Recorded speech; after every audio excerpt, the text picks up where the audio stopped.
The Wind in the Willows by Kenneth Grahame.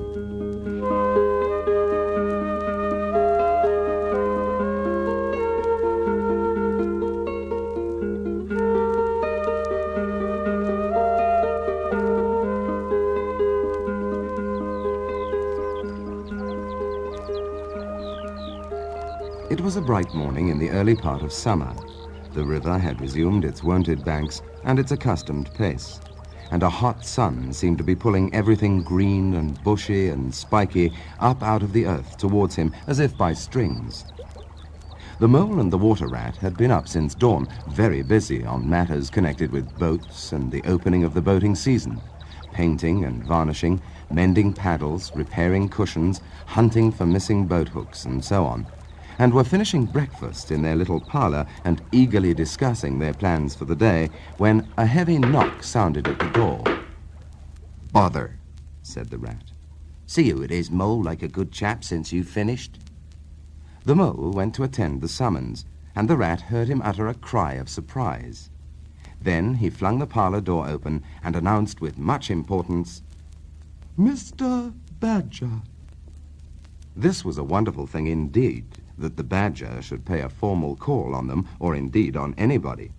He generally had to be caught, if you wanted him badly, as he slipped quietly along a hedgerow of an early morning or a late evening, or else hunted up in his own house in the middle of the wood, which was a serious undertaking. The badger strode heavily into the room and stood looking at the two animals with an expression full of seriousness. The rat let his egg spoon fall on the tablecloth and sat open-mouthed. "The hour has come," said the badger at last with great solemnity. "What hour?" asked the rat uneasily, glancing at the clock on the mantelpiece. "Whose hour, you should rather say," replied the badger. "Why, Toad's hour, the hour of Toad. I said I would take him in hand as soon as the winter was well over, and I'm going to take him in hand today." "Toad's hour, of course," cried the mole delightedly. "Hooray! I remember now. We'll teach him to be a sensible toad." "This very morning," continued the badger, taking an armchair. "As I learnt last night from a trustworthy source, another new and exceptionally powerful motor car will arrive at Toad Hall on approval or return. At this very moment, perhaps, Toad is busy arraying himself in those singularly hideous habiliments, so dear to him, which transform him from a comparatively good-looking toad into an object which throws any decent-minded animal that comes across it into a violent fit. We must be up and doing ere it's too late. You two animals will accompany me instantly to Toad Hall, and the work of rescue shall be accomplished." "Right you are," cried the rat, starting up. "We'll rescue the poor unhappy animal. We'll convert him. He'll be the most converted toad that ever was when we've done with him." They set off up the road on their mission of mercy, Badger leading the way. Animals, when in company, walk in a proper and sensible manner, in single file, instead of sprawling all across the road and being of no use or support to each other in case of sudden trouble or danger. They reached the carriage drive of Toad Hall to find, as Badger had anticipated, a shiny new motor car of great size, painted a bright red, Toad's favorite color, standing in front of the house. As they neared the door, it was flung open, and Mr. Toad, arrayed in goggles, cap, gaiters, and enormous overcoat, came swaggering down the steps, drawing on his gauntleted gloves. "Hello! Come on, you fellows!" he cried cheerfully on catching sight of them. "You're just in time to come with me for a jolly... well, to come for a jolly... His hearty accents faltered and fell away as he noticed the stern, unbending look on the countenances of his silent friends, and his invitation remained unfinished. The badger strode up the steps. "Take him inside," he said sternly to his companions. Then, as Toad was hustled through the door, struggling and protesting, he turned to the chauffeur in charge of the new motor car. "I'm afraid you won't be wanted today," he said. "Mr. Toad has changed his mind. He will not require the car. Please understand that this is final. You needn't wait. Then he followed the others inside and shut the door. Now then, He said to Toad when the four of them stood together in the hall. first of all, take off those ridiculous things. Shan't, Replied Toad with great spirit. what is the meaning of this gross outrage? I demand an instant explanation. Take them off him then, you two. Ordered the Badger briefly. They had to lay Toad out on the floor, kicking and calling all sorts of names before they could get to work properly. Then the Rat sat on him, and the Mole got his motor clothes off him bit by bit, and they stood him up on his legs again. A good deal of his blustering spirit seemed to have evaporated with the removal of his fine panoply. Now that he was merely Toad and no longer the terror of the highway, he giggled feebly and looked from one to the other appealingly, seeming quite to understand the situation. You knew it must come to this sooner or later, Toad, The Badger explained severely. You've disregarded all the warnings we've given you. You've gone on squandering the money your father left you, and you're getting us animals a bad name in the district by your furious driving and your smashes and your rows with the police. Independence is all very well, but we animals never allow our friends to make fools of themselves beyond a certain limit, and that limit you've reached. Now, you're a good fellow in many respects, and I don't want to be too hard on you. I'll make one more effort to bring you to reason. You will come with me into the smoking room, and there you will hear some facts about yourself, and we'll see whether you come out of that room the same Toad that you went in. He took Toad firmly by the arm, led him into the smoking room, and closed the door behind them. That's no good, Said the Rat contemptuously. Talking to Toad will never cure him. He'll say anything. They made themselves comfortable in armchairs and waited patiently. Through the closed door they could just hear the long, continuous drone of the Badger's voice, rising and falling in waves of oratory, and presently they noticed that the sermon began to be punctuated at intervals by long, drawn-out sobs, evidently proceeding from the bosom of Toad, who was a soft-hearted and affectionate fellow, very easily converted, for the time being, to any point of view.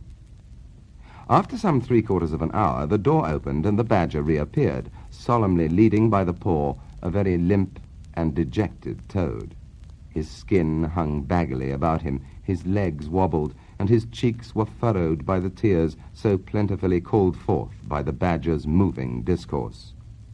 Sit down there, Toad, Said the Badger kindly, pointing to a chair. My friends, he went on, I am pleased to inform you that Toad has at last seen the error of his ways.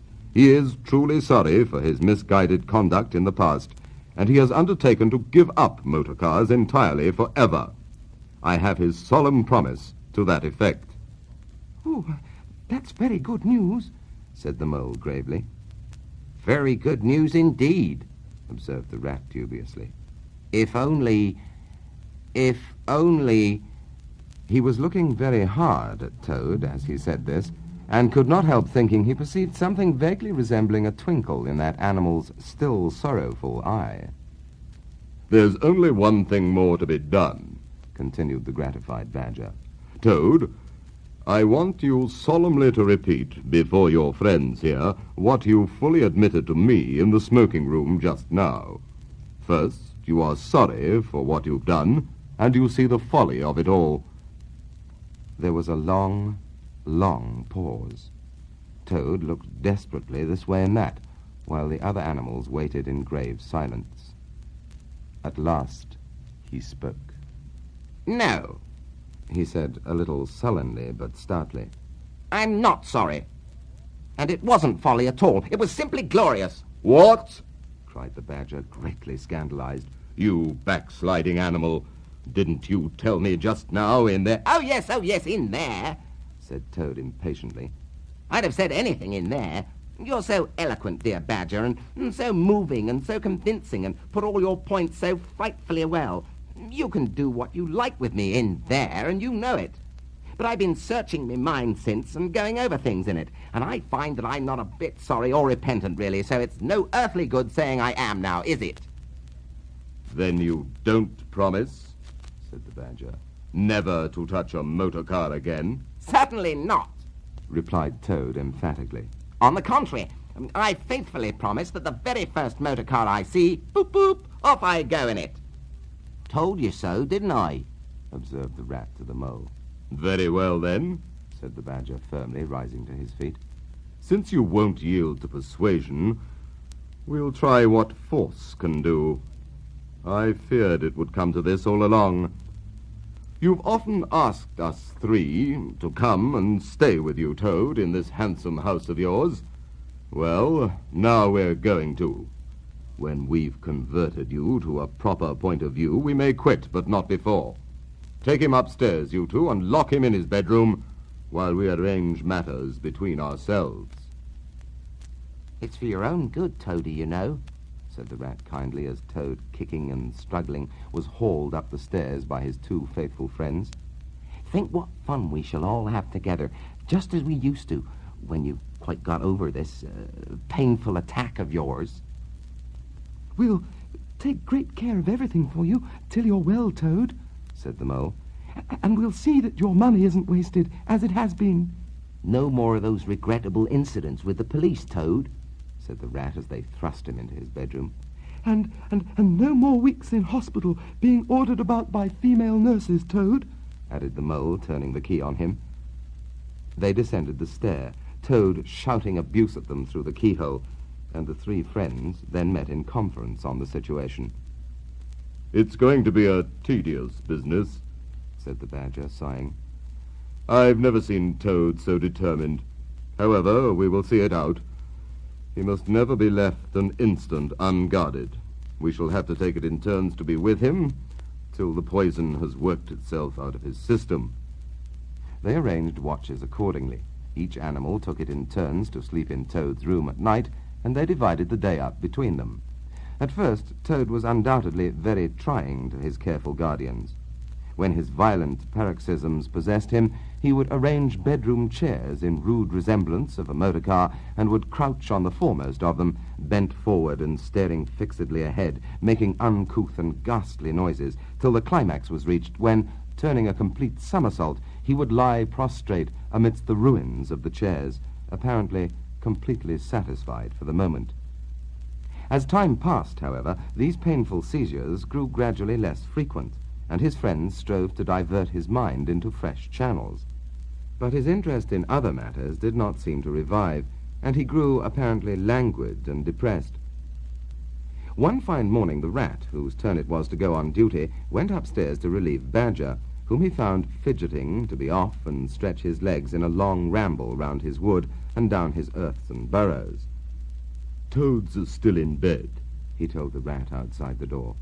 Can't get much out of him except, oh, leave him alone, he wants nothing, perhaps he'll be better presently, it may pass off in time, don't be unduly anxious, and so on.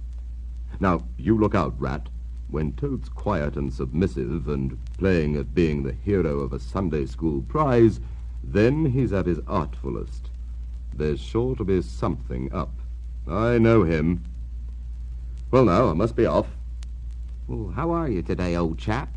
Inquired the Rat cheerfully as he approached Toad's bedside.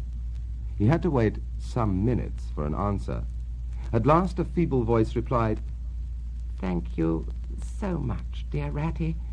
So good of you to inquire. But first tell me how you are yourself, and the excellent Mole." "Oh, we're all right," replied the Rat.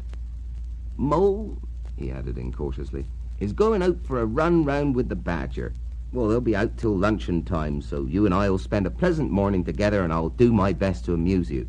Now jump up, there's a good fellow, and don't lie there moping on a fine morning like this."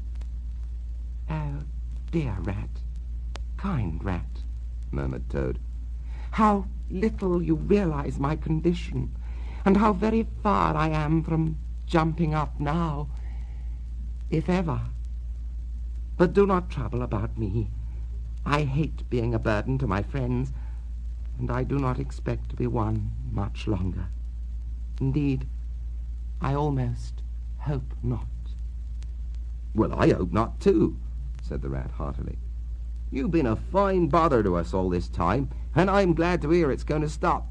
And in weather like this and the boating season just beginning, it's too bad of you, Toad. It isn't the trouble we mind, but you're making us miss such an awful lot.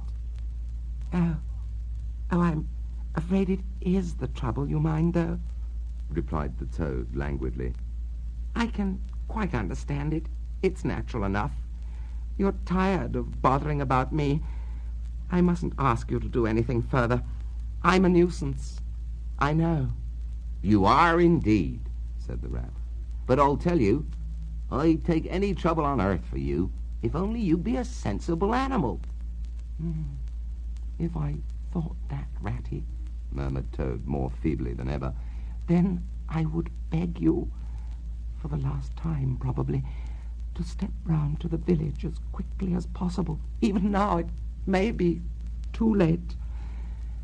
And fetch the doctor. But don't bother. It's only a trouble, and perhaps we may as well let things take their course. Why? What do you want a doctor for? inquired the rat, coming closer and examining him. He certainly lay very still and flat, and his voice was weaker, and his manner much changed.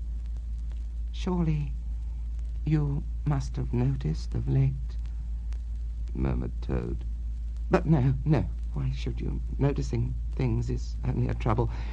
Tomorrow, indeed, you may be saying to yourself, oh, if only I'd noticed sooner. If only I'd done something. But no, it's a trouble. Never mind. Forget that I asked. Oh, look here, old man, said the rat, beginning to get rather alarmed. Of course I'll fetch a doctor to you if you really think you want him. But you can hardly be bad enough for that yet. Let's talk about something else. I fear, dear friend, said Toad with a sad smile, that talk can do little in a case like this, or doctors either, for that matter. Still, one must grasp at the slightest straw. And, by the way, while you're about it, I hate to give you additional trouble, but I happen to remember that you will pass the door. Would you mind, at the same time, asking the lawyer to step up? It would be a convenience to me, and there are moments, perhaps I should say there is a moment, when one must face disagreeable tasks at whatever cost to exhausted nature. A lawyer? Oh, we must be really bad, the affrighted rat said to himself as he hurried from the room, not forgetting, however, to lock the door carefully behind him.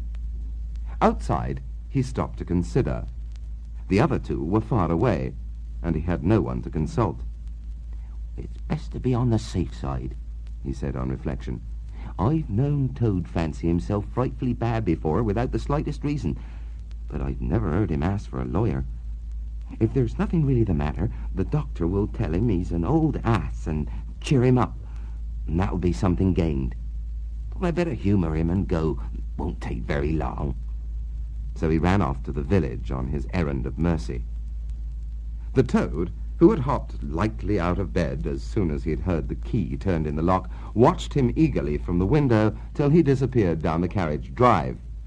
Then, laughing heartily, he dressed as quickly as possible in the smartest suit he could lay his hands on at the moment, filled his pockets with cash, which he took from a small drawer in the dressing-table, and next, knotting the sheets from his bed together and tying one end of the improvised rope round the central mullion of the handsome Tudor window, which formed such a feature of his bedroom, he scrambled out, slid lightly to the ground, and, taking the opposite direction to the rat, marched off light-heartedly, whistling a merry tune.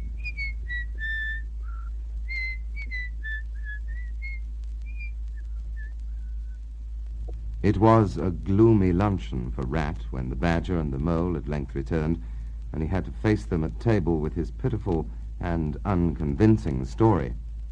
The Badger's caustic, not to say brutal remarks may be imagined, and therefore passed over, but it was painful to the Rat that even the Mole, though he took his friend's side as far as possible, could not help saying, "Oh, you've been a bit of a duffer this time, Ratty. Toad, too, of all animals." He did it awfully well, said the crestfallen rat. He did you awfully well, rejoined the badger hotly. However, talking won't mend matters. He's got cleared away for the time, that's certain, and the worst of it is, he'll be so conceited with what he'll think is his cleverness that he may commit any folly. One comfort is we're free now and needn't waste any more of our precious time doing sentry duty. But we'd better continue to sleep at Toad Hall for a while longer. Toad may be back at any moment, on a stretcher or between two policemen. So spoke the badger, not knowing what the future held in store, or how much water and of how turbid a character was to run under bridges before Toad should sit at ease again in his ancestral hall.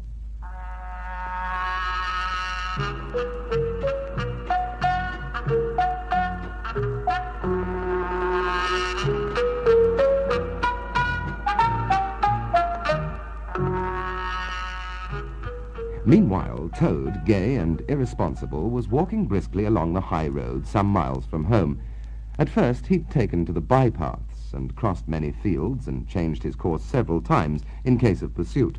But now, feeling by this time safe from recapture and the sun smiling brightly on him and all nature joining in a chorus of approval to the song of self-praise that his own heart was singing to him, he almost danced along the road in his satisfaction and conceit. Oh, smart piece of work, that, he remarked to himself, chuckling.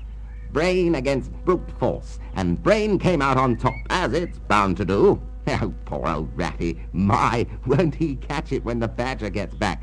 A worthy fellow, Ratty, with many good qualities, but very little intelligence and absolutely no education. I must take him in hand some day and see if I can make something of him. Filled full of conceited thoughts such as these, he strode along, his head in the air, till he reached a little town where the sign of the Red Lion, swinging across the road halfway down the main street, reminded him that he'd not breakfasted that day and that he was exceedingly hungry after his long walk. He marched into the inn, ordered the best luncheon that could be provided at so short a notice, and sat down to eat it in the coffee room.